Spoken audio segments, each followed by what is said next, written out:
Hello and welcome to SPMIS Academy. Today we'll analyze important newspaper articles of 15th May 2026. Please note you can download the PDF version of today's newspaper analysis by clicking the link given in the comment section. This is the list of the topics that we'll be covering from today's newspaper. The first topic is about PCOS, renamed as PMOS. This topic is important from our syllabus GS Paper 3 Science and Technology point of view. PCOS, it stands for Polycystic Ovary Syndrome. It is a hormonal disorder which affects women of reproductive age. PCOS के कारण periods irregular हो सकते हैं, infertility का problem हो सकता है, acne, weight gain, excessive facial या बॉडी हेयर हो सकता है, हार्मोनल इम्बैलेंसेस देखने को मिल सकते हैं इन विमेन. ये PCOS न्यूज़ में क्यों है? ये जो सिंड्रोम है या ये जो हेल्थ कंडीशन है विमेन की के लिए बहुत सारे विमेन में देखने को मिलता है. Why it is in news? तो दुनिया के 50 से भी ज़्यादा medical organisations, leading medical organisations led by endocrine society has announced कि PCOS should now be named as PMOS.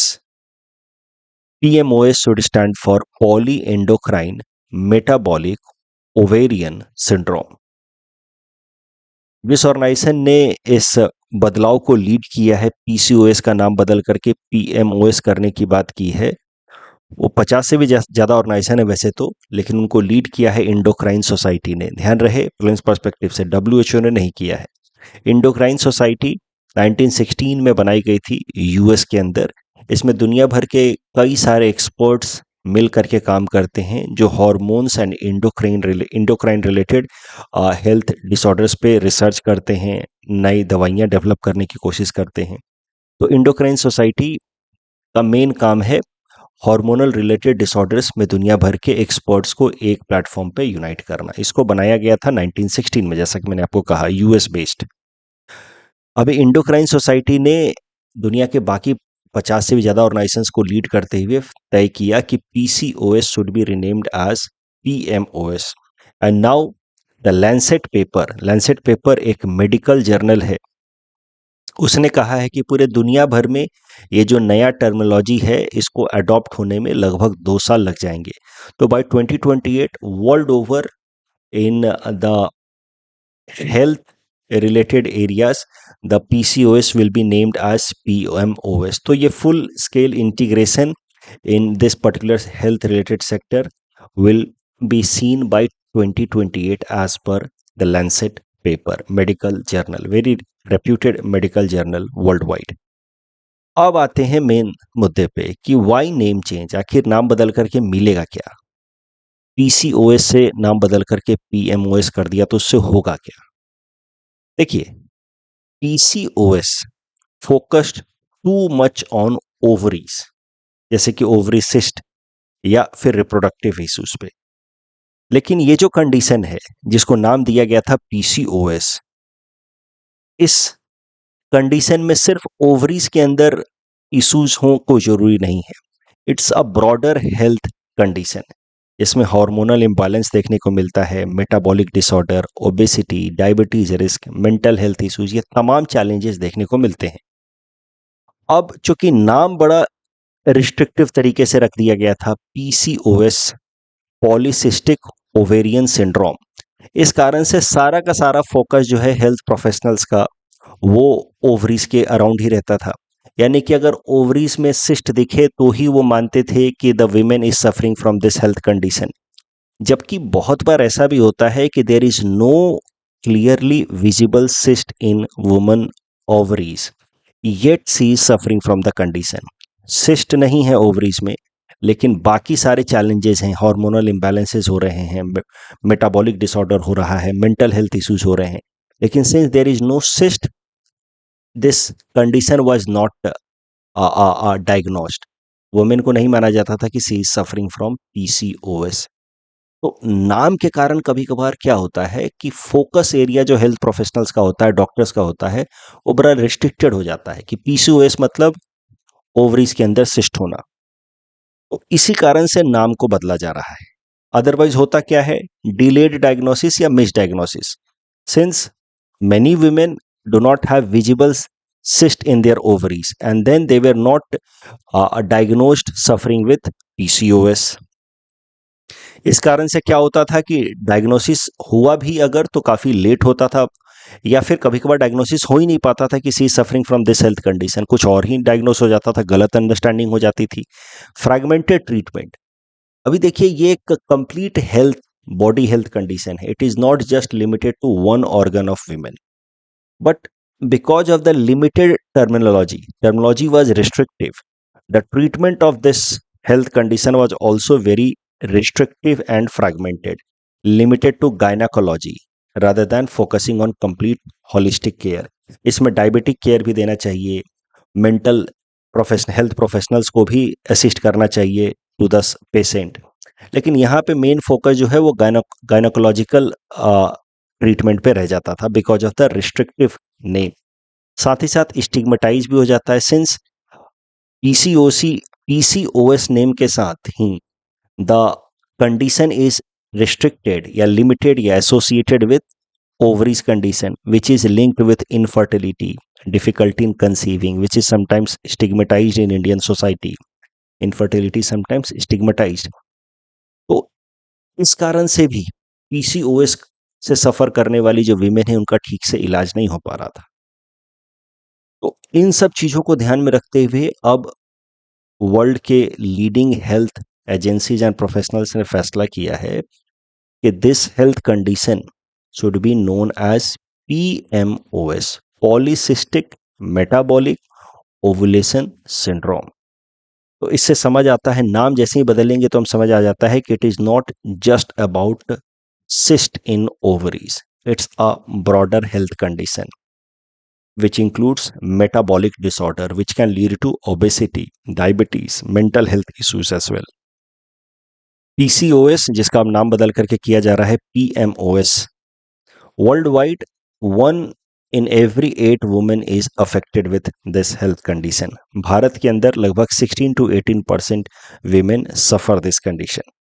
इसका नाम बदलने से हेल्थ फ्रेटर्निटी के अंदर इस हेल्थ कंडीशन से रिलेटेड अंडरस्टैंडिंग और ब्रॉडर होगी, diagnosis and treatment will also be more dynamic and broader, that is the expectation. By 2028 as I said world wide health fraternity में ये नया नाम इस्तेमाल किया जाना शुरू कर दिया जाएगा। इस टॉपिक के बेसिस पे प्रीलिम्स प्रैक्टिस क्वेश्चन है, please attempt this question and submit the answer in the comment section. ऐसा सवाल आपसे मेन से पूछा जा सकता है कि जो नेम चेंज है पीसीओएस से PMOS, it reflects a shift in understanding of women health disorder from reproductive centric approach to holistic health framework. Of course PCOS name जो था it was reproductive centric approach and PMOS is a holistic health related framework। Next topic is BIRSA 101 for sickle cell disease, important from our syllabus GS paper 3 science and technology point of view। सबसे पहले समझते हैं sickle cell disease होता क्या है।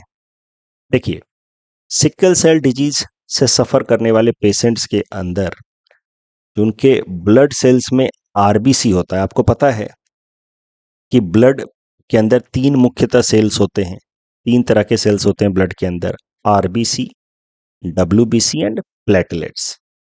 Platelets blood clotting में help करता है, डब्ल्यूबीसी बॉडी को किसी भी इन्फेक्शन से बचाने में हेल्प करता है, और आरबीसी के अंदर होता है हेमोग्लोबिन। जैसे ये है आरबीसी, रेड ब्लड सेल, इसके अंदर होता है haemoglobin. Haemoglobin is iron rich protein जिसका काम होता है हमारे बॉडी सेल्स तक ऑक्सीजन को पहुंचाना। लंग से वो ऑक्सीजन को कैरी करता है टू आवर बॉडी सेल्स। तो आरबीसी जो एक तरीके का ब्लड सेल है उसके अंदर होता है हेमोग्लोबिन, और हेमोग्लोबिन की मदद से ही हम लोग के बॉडी के अलग अलग सेल्स तक ऑक्सीजन पहुंचते हैं, जहां पे वो फूड को फिर ऑक्सीडाइज करता है और एनर्जी रिलीज करता है। अब आरबीसी की अगर हम बात करें जिसके अंदर हेमोग्लोबिन होता है जो हमारे बॉडी के लिए बहुत जरूरी है, ऑक्सीजन सप्लाई करने के लिए। अब आरबीसी की अगर हम बात करें, one type of blood cell, तो इट इज ओरिजिनली या naturally of this type, this shape, donut shape. तो आरबीसी ऐसा डोनट शेप का होता है, छोटा छोटा ही होगा, बहुत छोटा डोनट शेप का होगा। जैसे मैंने आपको बताया, ब्लड वेसल के अंदर हमारे 3 तरह के सेल्स होते हैं, RBC, WBC and platelets. RBC ऐसा डोनट शेप होता है। और होता क्या है, कुछ कुछ लोगों के अंदर ये जो आरबीसी का स्ट्रक्चर है वो चेंज हो जाता है और वो डोनट शेप से बदल करके वो ऐसा क्रिसेंट शेप हो जाता है। डोनट शेप का जब होता है आरबीसी, तो ये नॉर्मल कंडीशन है, हेल्दी या नॉर्मल इंसान के अंदर आरबीसी डोनट शेप का होगा। और वो थोड़ा, जब डोनट शेप का होता है तो थोड़ा फ्लेक्सिबल भी होता है। लेकिन कुछ लोगों के अंदर ये आरबीसी ऐसा क्रिसेंट शेप हो जाता है और काफी हार्ड हो जाता है। अब नतीजा क्या होता है, देखिए, किसी हेल्दी इंसान के अंदर उसका जो ब्लड कैपिलरी है या वेसल है, उसके अंदर आरबीसी जब ऐसा डोनट शेप का है और फ्लेक्सिबल है साथ में, तो आराम से ब्लड वेसल के अंदर या कैपिलरी के अंदर फ्लो कर पाएगा। लेकिन जब आरबीसी ऐसा क्रिसेंट शेप का हो गया और साथ ही साथ बहुत हार्ड हो गया, तो उसके बाद उस आरबीसी का ब्लड वेसल के अंदर फ्लो जो है वो रिस्ट्रिक्टेड होने लगता है, फ्लो जो है वो स्टक होने लगता है। और इस कारण से बॉडी के अंदर हेमोग्लोबिन पहुंच नहीं पाती है बॉडी के अलग अलग सेल्स के पास।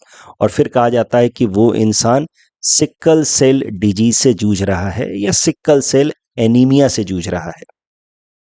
एनीमिया का मतलब बॉडी के अंदर हीमोग्लोबिन की कमी होना। जब इंसान को सिकल सेल डिजीज होगा तो फिर वो इंसान एनीमिया का शिकार हो जाएगा। तो I hope now it is clear कि सिकल सेल डिजीज होता क्या है। नॉर्मल इंसान के अंदर, यानी कि हेल्दी इंसान के अंदर, ये जो आरबीसी होता है वो डोनट शेप का होगा, फ्लेक्सिबल होगा। सिकल सेल डिजीज से जो इन्फ्लिक्टेड लोग होंगे उनका आरबीसी ऐसा क्रिसेंट शेप हो जाता है और काफ़ी स्ट्रॉन्ग रिजिड हो जाता है, जिसके कारण फ्लो रिस्ट्रिक्टेड हो जाता है। फ्लो रिस्ट्रिक्टेड होने के कारण बॉडी के अंदर आरबीसी, हेमोग्लोबिन अलग अलग जगहों पे पहुंच नहीं पाता है। आरबीसी के अंदर जो हेमोग्लोबिन होता है वो पहुंच नहीं पाता है। हेमोग्लोबिन की कमी होने को कहा जाता है अनीमिया। जब हेमोग्लोबिन की कमी होगी तो naturally oxygen blood body cells के पास पहुंचेगा नहीं इनफ अमाउंट में। उससे क्या है कि फिर एनर्जी जनरेट नहीं होगी, क्योंकि ऑक्सीजन जब बॉडी सेल्स के पास पहुंचता है तो भी वो फूड को ऑक्सीडाइज करता है और एनर्जी जनरेट करता है। तो जो एनीमिया के पेशेंट होते हैं उनको फटीग, शॉर्टनेसनेस ऑफ ब्रीथ या हेयर लॉस का प्रॉब्लम होता है। So this is about sickle cell disease. अब सिकल सेल डिजीज को ट्रीट करने में इस्तेमाल किया जाता है आजकल क्रिस्पर टेक्नोलॉजी को। क्रिस्पर टेक्नोलॉजी एक जीन एडिटिंग टेक्नोलॉजी है जिसकी मदद से जीन्स को ऑल्टर किया जा सकता है किसी भी ऑर्गेनिज्म के अंदर। इसके अंदर क्रिस्पर टेक्नोलॉजी में एक स्पेशल तरीके का मॉलिक्यूलर प्रोटीन इस्तेमाल किया जाता है जिसका नाम है CAS9। इसकी मदद से डीएनए को थोड़ा बहुत ऑल्टर किया जा सकता है। डीएनए जिससे जीन्स बनते हैं उनको ऑल्टर किया जा सकता है। DNA can be cut with help of these molecules and some corrective sequences can be put in place of the faulty sequence in DNA। तो डीएनए को एडिट करना या जीन एडिटिंग करना, ये जो टेक्नोलॉजी उसको कहा जाता है क्रिस्पर टेक्नोलॉजी। उसके लिए जो मॉलिक्यूल इस्तेमाल किया जाता है वो है CS9 protein molecule. CRISPR technology को डेवलप करने में 2 साइंटिस्ट्स ने काफ़ी सिग्निफिकेंट रोल प्ले किया, Emmanuelle Charpentier and Jennifer A Doudna. इन लोगों ने क्रिस्पर जो टेक्नोलॉजी, जो एक जीन एडिटिंग टेक्निक है, उसको साल 2012 में डेवलप किया था और इसके लिए इनको साल 2020 में नोबेल प्राइज इन केमिस्ट्री भी दिया गया। अब क्रिस्पर टेक्नोलॉजी का अलग अलग फील्ड्स में इस्तेमाल होता है। Gene editing for better crop yield, साथ ही साथ हेल्थ सेक्टर में भी क्रिस्पर टेक्नोलॉजी का बहुत अलग अलग जगहों पे इस्तेमाल होता है, जिसमें से एक इस्तेमाल होता है क्रिस्पर टेक्नोलॉजी का to deal with sickle cell disease. और उसी से रिलेटेड है Birsa 101। Birsa 101 is first indigenous CRISPR based gene therapy for sickle cell disease. हमारे देश के अंदर जो लोग भी सिकल सेल डिजीज से जूझ रहे हैं उनके इलाज के लिए बिरसा 101 डेवलप किया गया है जो क्रिस्पर टेक्नोलॉजी बेस्ड है। इसको साल 2025 में लॉन्च किया गया। It was developed by CSIR unit CSIR के अलग अलग यूनिट्स हैं। Council of scientific and industrial research Bharat की एजेंसी है, भारत सरकार की एजेंसी जो साइंटिफिक रिसर्च करती रहती है। तो इसके अलग अलग यूनिट हैं। तो इसका institute of genomics and integrative biology IGIB unit of CSIR ने डेवलप किया बिरसा 101, जिसमें क्रिस्पर टेक्नोलॉजी का इस्तेमाल किया जाता है to treat sickle cell disease. Birsa 101 has been named in honour of tribal freedom fighter Bhagwan Birsa Munda ji. तो बिरसा मुंडा जी के रेस्पेक्ट में ये नाम रखा गया है। तो ट्राइबल लीडर के नाम पे क्यों रखा गया है इस टेक्नोलॉजी का नाम या इस मेथड का नाम? उसके पीछे कारण ये है कि सिकल सेल डिजीज से भारत में ज्यादातर ट्राइबल कम्युनिटी ही जूझ रही है। आप देखेंगे तो भारत का जो सेंट्रल बेल्ट है, मध्य प्रदेश, छत्तीसगढ़, उड़ीसा, और यहाँ पे भी जो ट्राइबल कम्युनिटीज हैं, दे आर मेनली या heavily affected with sickle cell disease. तो उनके इलाज के लिए ही मेनली डेवलप किया गया है ये टेक्नोलॉजी। और फिर सिंस ट्राइबल के इलाज के लिए डेवलप किया गया, इसीलिए tribal freedom fighter Birsa Munda ji के नाम के साथ ही इस टेक्नोलॉजी का नाम रखा गया है बिरसा 101। अब करंट न्यूज ये है कि बिरसा 101 तो लास्ट ईयर ही लॉन्च कर दिया गया था बाय CSIR IGIB, लेकिन रिसेंटली एक जनजातीय गरिमा उत्सव मनाया गया फॉर ट्राइबल कम्युनिटी, और उसी जनजातीय गरिमा उत्सव के दौरान फिर एक वर्कशॉप रखा गया ऑन बिरसा 101, ताकि इससे रिलेटेड अवेयरनेस क्रिएट हो और इसका ज़्यादा से ज़्यादा इस्तेमाल हो।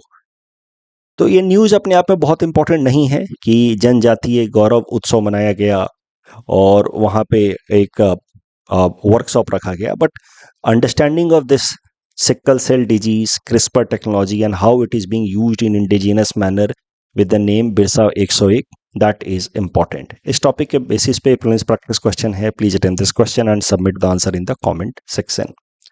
Next topic is about cabinet approves rupees 37,500 crore package to boost coal gasification. Important from our syllabus GS paper 3 science and technology point of view again. Coal gasification होता क्या है पहले वो समझते हैं। इट्स अ थर्मोकेमिकल प्रोसेस, मतलब high temperature की मदद से केमिकल रिएक्शन कराया जाता है। तो इसी को कहा गया थर्मोकेमिकल प्रोसेस, जिसकी मदद से कोल को कन्वर्ट किया जाता है into syngas. Syngas में मेनली होता है carbon monoxide and hydrogen. Carbon monoxide and hydrogen are the two main components in syngas. उसके अलावा थोड़ा बहुत कार्बन डाइऑक्साइड, ऑक्सीजन, नाइट्रोजन, ये सब भी होते हैं in syngas. Syngas produce किया जाता है, जैसा कि मैंने आपको कहा, कोल की मदद से। कोल को in partial supply of oxygen heat किया जाता है at very high temperature along with high pressure, और थोड़ा स्टीम सप्लाई भी किया जाता है। इस प्रोसेस में फिर कोल की मदद से सिन गैस प्रोड्यूस होता है, और इस प्रोसेस को कहा जाता है कोल गैसिफिकेशन। कोल को हमने कन्वर्ट कर दिया किसमें? सिन गैस में। तो इस प्रोसेस को कहा जाएगा कोल गैसिफिकेशन। एक तरफ से हमने कोल सप्लाई किया, दूसरी तरफ से पार्शियल ऑक्सीजन सप्लाई किया, मतलब फुल फ्लेजेड ऑक्सीजन नहीं, कंट्रोल्ड अमाउंट ऑफ ऑक्सीजन, और तीसरी तरफ से वाटर को हमने सप्लाई किया in the form of steam, और फिर इसको हीट किया गया इन चेम्बर थोड़ा हाइयर प्रेशर पे। तो इससे होगा क्या कि गैस रिलीज होता है, सिन गैस, उसके साथ ही थोड़ा बहुत स्लैग भी रिलीज हो जाता है। अब ये जो गैस रिलीज हुआ, इसमें सिन गैस इसको कहते हैं हम लोग। सिन गैस बड़ा वर्सेटाइल होता है, मतलब अलग अलग एरियाज में इस्तेमाल किया जा सकता है। सिन गैस का इस्तेमाल पावर प्रोडक्शन के लिए भी किया जा सकता है, बिजली बनाई जा सकती है। सिन गैस से नेचुरल गैस भी बनाया जा सकता है। कार्बन मोनोऑक्साइड और हाइड्रोजन की मदद से हम लोग मीथेन भी बना सकते हैं, नेचुरल गैस भी बना सकते हैं। इसका इस्तेमाल फर्टिलाइजर के लिए भी हो सकता है, यूरिया या अमोनिया बेस्ड फर्टिलाइजर। केमिकल्स, अलग अलग केमिकल प्रोड्यूस हो सकते हैं सिन गैस की मदद से। That is why chemical industries में इसका बहुत डिमांड है। सिन गैस को लिक्विड फ्यूल में भी कन्वर्ट किया जा सकता है। सिन गैस के अंदर मेनली क्या होता है? Hydrogen. Hydrogen is a very clean source of energy. So इसी कारण से कहा जाता है कि syngas is very versatile. It is overall cleaner source of energy than coal. Coal के मुकाबले तो काफी क्लीन सोर्स ऑफ एनर्जी है, इससे इम्प्यूरिटीज या पॉल्यूटेंट्स रिलीज नहीं होते जब इनका इस्तेमाल किया जाता है for energy generation. That is why coal gasification units लगाना चाहती है भारत सरकार अलग अलग जगहों पे भारत के अंदर, जिसकी मदद से कोल को पहले हम लोग सिनगैस में कन्वर्ट करेंगे और फिर सिनगैस का इस्तेमाल करेंगे पावर प्रोडक्शन के लिए। अभी क्या है, सीधा सीधा कोल बेस्ड पावर प्रोडक्शन जब हम लोग करते हैं थर्मल पावर प्लांट में, तो बहुत सारा एयर पॉल्यूशन होता है, साथ ही साथ ग्रीन हाउस गैसेस रिलीज होते हैं। तो इसी चीज को ध्यान में रखते हुए भारत सरकार ने 37,500 करोड़ का पैकेज अनाउंस किया है, जिसकी मदद से कोल गैसिफिकेशन को बूस्ट मिलेगा।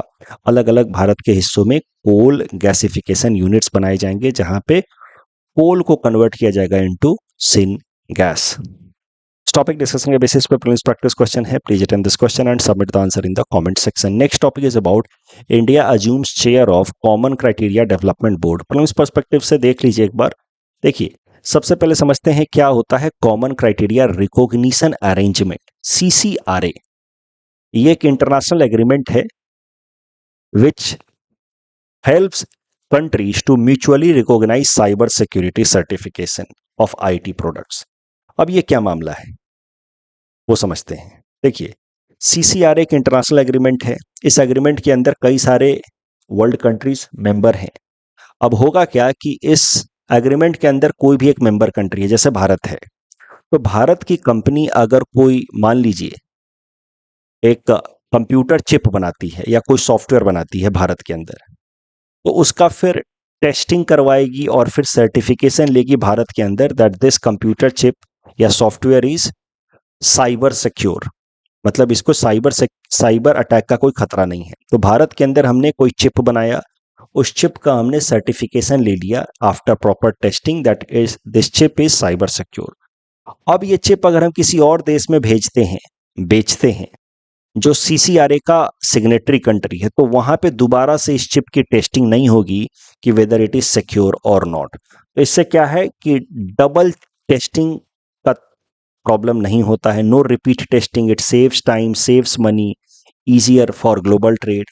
तो दुनिया के जितने भी कंट्रीज मेंबर हैं CCRA के, कॉमन क्राइटेरिया रिकॉग्निशन अरेंजमेंट के, उन देशों के अंदर फिर क्या होता है कि किसी एक देश ने भी अगर कोई IT बेस्ड प्रोडक्ट बनाया और उसका टेस्टिंग करके सर्टिफिकेशन ले लिया, तो फिर एज इट इज वो प्रोडक्ट बाकी देशों में एक्सेप्टेबल होता है। That is the core goal of common criteria recognition arrangement. ये इंटरनेशनल ट्रीटी का ये लक्ष्य है। अब करंट न्यूज ये है कि India has assumed chairmanship of common criteria development board. तो ये जो एग्रीमेंट है, इस एग्रीमेंट के अंदर जो भी टेस्टिंग के स्टैंडर्ड्स हैं उनको इन्फोर्स कराने के लिए एक एग्जीक्यूटिव बॉडी बनाई गई है, CCDB। तो एग्रीमेंट है CCRA और उसको इन्फोर्स कराने के लिए एक बॉडी है CCDB, common criteria development board. और करंट न्यूज ये है कि भारत को कॉमन क्राइटेरिया डेवलपमेंट बोर्ड का चेयरमैनशिप मिला है। That is why common criteria development board and CCRA are in news. इससे रिलेटेड प्रीलिम्स में प्रश्न आ सकता है। Please attempt this question and submit the answer in the comment section. Uniform civil code से रिलेटेड जो प्रश्न था, it aims to replace personal law of different religious community with common set of laws governing marriage, divorce, inheritance and adoption. That is correct. Implementation of UCC is mandatory for all states in India under DPSP. This is wrong. DPSP के provisions mandatory तो नहीं होते हैं। Leads 2025 introduced 4-tier categorization replacing earlier 3 categories. 3-tier framework, that is correct. Assam has been placed in high performer category. This is wrong. Twin deficit, fiscal deficit and current account deficit होता है, तो इनमें से कोई भी option वो match नहीं कर रहा, तो correct answer will be option D. Cell broadcast messages are sent individually. This is wrong. They are sent simultaneously. Cell broadcast alerts can reach all compatible mobile device regions simultaneously. This is correct. Standard SMS service may experience delay during period of high network congestion. This is also correct. Cell broadcasting technology is mainly designed for person-to-person communication. No, this is wrong. person-to-person communication के लिए नहीं बनाया गया है, एक साथ broadcast करने के लिए बनाया गया है some information on all the mobile phone. इसीलिए first and fourth statements are wrong. That's all from our side for today. Thanks for watching.